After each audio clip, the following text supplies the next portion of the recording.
Hey everybody, it's Romania Black. Episode 6 of Toilet Bound Hanako-Kun. We are halfway into the season. We actually don't know the name of our green-haired girl.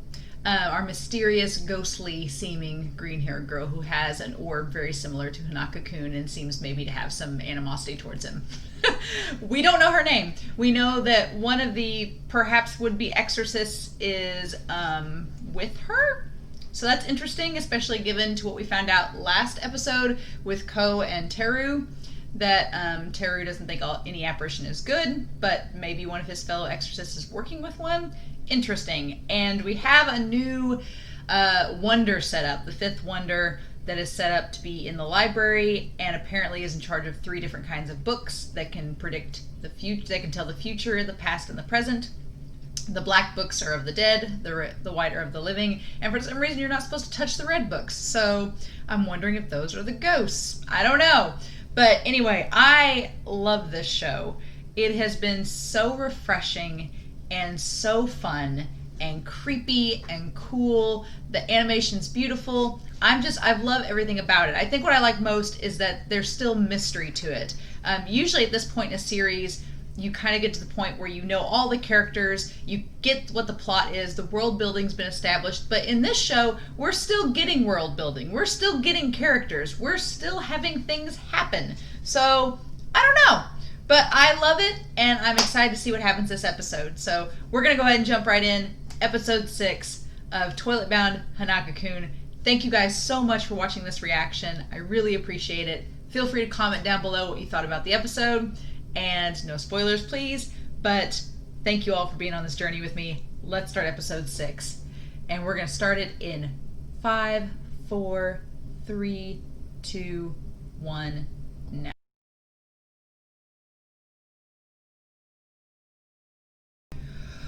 Oh, guys!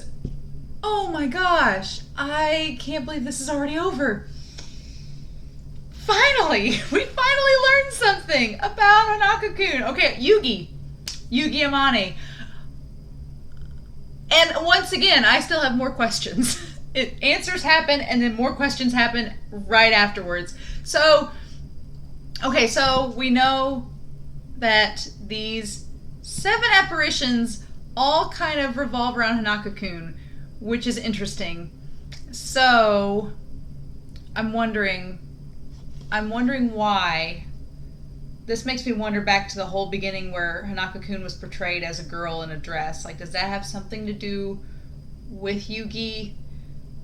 Yugi ended up saying he wanted to stay at the school.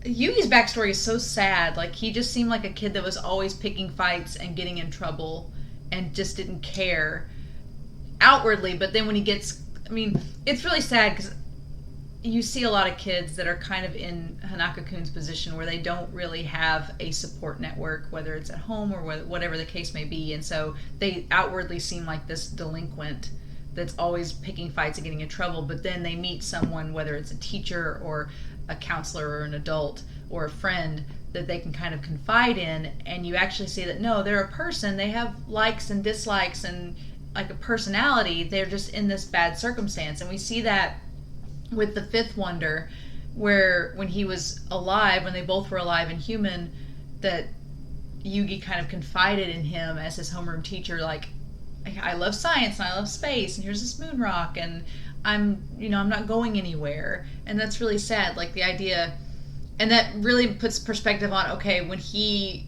tried to hold Yashiro back the last episode and keep her from leaving the school grounds, I thought it was because, okay, he's a ghost, he can't leave the school grounds, he's tied to that school. But I'm wondering, too, if him staying there at the school was his safe place. And so her leaving is like her leaving that safe space, too. It's also interesting that Yugi doesn't seem, or Hanako-Kun doesn't seem to remember the moon rock. Like, he doesn't remember certain things. So I'm wondering if this secret information about him is tied to the other apparitions and they don't want that information getting out.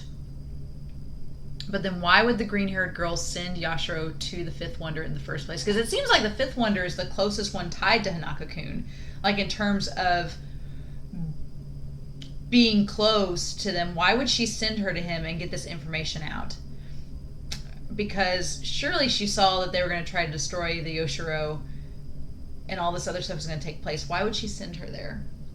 I'm curious. Unless she just thought that she was going to do the blood on the book was terrifying. Unless she thought that she was just going to screw up and then the Fifth Wonder was just going to kill her and that would be the end of it. But that's not what happened.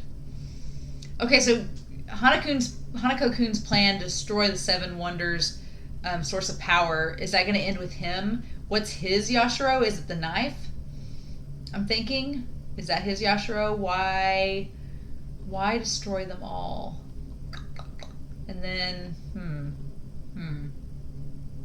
where does that leave us? And then we have even more mystery. The guy made the comment that the Fifth Wonder made the comment that some of the humans there could also be apparitions, which we know the green-haired girl is because she's got the orb with her. And she seems like a student, but she's more than that. But I'm wondering, is Aoi something like this too? And is just posing as a student? Because she is spreading all the rumors around, which is really weird.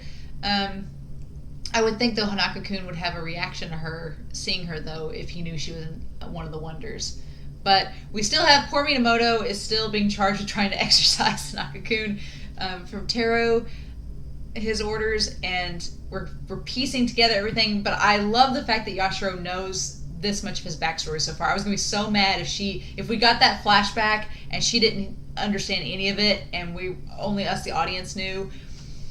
Oh, this leaves me with so many questions. We still don't know how Hanako-Kun died, but it's super interesting that he's the only one who's changed fate. So I'm wondering if it was something.